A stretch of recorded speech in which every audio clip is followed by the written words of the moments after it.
Good morning students, कैसे हैं आप लोग? ओके बेटा, क्लास 9th केमिस्ट्री की आज क्लास में हम चैप्टर शुरू कर रहे हैं एटम्स एंड मॉलिक्यूल्स। ओके, देखिए इस चैप्टर में हम क्या क्या पढ़ने वाले हैं। Actually what are atoms, what are molecules and properties, laws of chemical combination. तो फर्स्ट ऑफ ऑल हम बात करें, all matter is made up of very small particles. ठीक है, जितने भी हम अपने आसपास मैटर देखते हैं या कोई भी चीज है हम उसे मैटर बुलाएंगे, और वो सारे के सारे बहुत छोटे छोटे पार्टिकल से मिलकर बने होते हैं। अब वो छोटे छोटे पार्टिकल क्या हो सकते हैं? एटम्स हो सकते हैं या फिर मॉलिक्यूल्स हो सकते हैं। ठीक है ना। अब ये जो एटम्स और मॉलिक्यूल्स हैं, इनकी अलग अलग प्रॉपर्टीज होती हैं। Means we can say that atoms and molecules having different properties. सबकी अलग अलग अपनी अपनी प्रॉपर्टीज हैं। ओके, अब ये जो एटम्स एंड मॉलिक्यूल्स हैं, ये सारे के सारे कंबाइन होके अलग अलग कंपाउंड बनाते हैं। Means we can say that different atoms और molecules combine to form different compounds.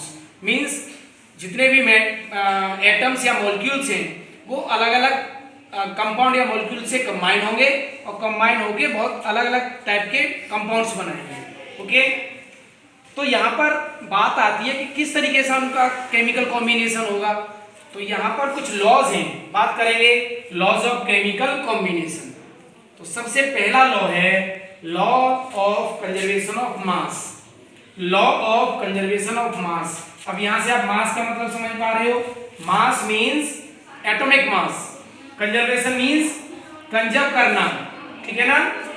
तो क्या है ये लॉ?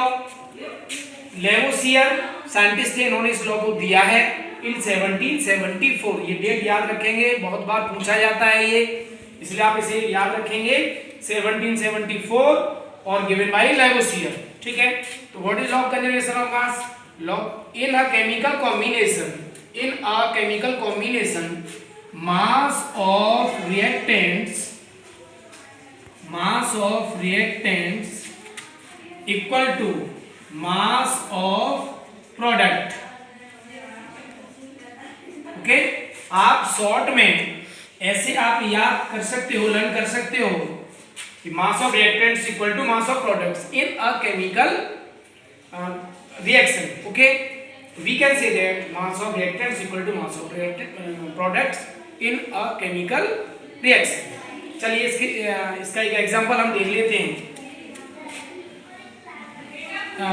हमने लिया CaO means calcium oxide plus CO2 carbon dioxide. Okay, यहाँ पर CaCO3 बनेगा। ओके, हम देखें कैल्शियम का मास कितना होगा? 40। कैल्शियम कौन से नंबर पे आता है? 20, atomic number 20, atomic mass 40। Oxygen 8 number पे आता है, atomic number 8, atomic mass 16।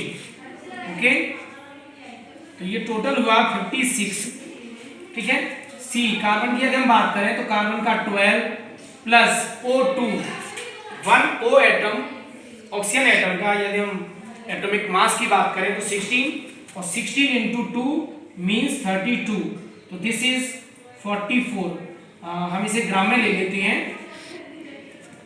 Now Ca that is 40, carbon 12 and O3 means 48। तो ये सब हमने प्लस किया तो ये आया 100 ग्राम, और ये भी प्लस हो गया, कितना आया? 100 ग्राम। तो यहाँ पर हम देख पा रहे हैं कि mass of reactants means CaO plus CO2 that is 100 gram, also mass of product that is CaCO3 that is also 100 gram। तो किसी भी केमिकल रिएक्शन में always mass of reactants equal to mass of product।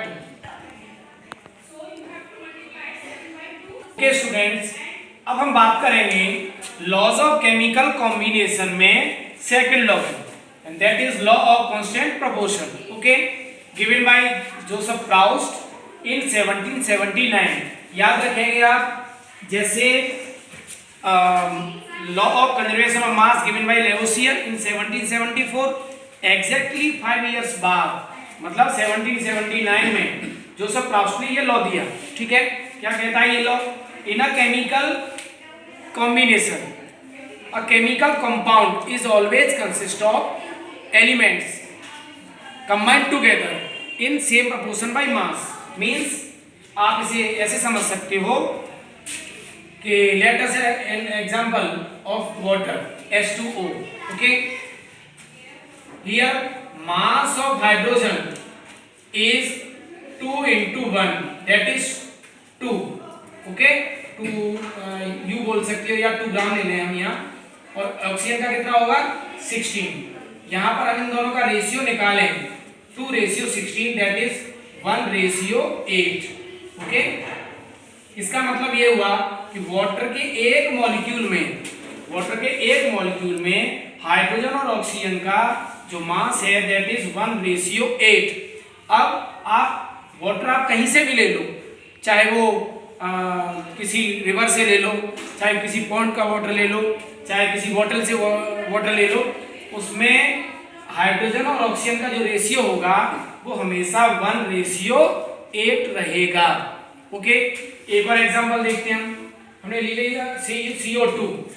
Carbon का यहाँ पर जो मास होगा that is 12 and oxygen का जो मास होगा 16 2 32 मीन्स 12:32। इन दोनों का जब हम रेशियो निकालें तो 4 3 12 और 4 8 32 दैट इज 3:8।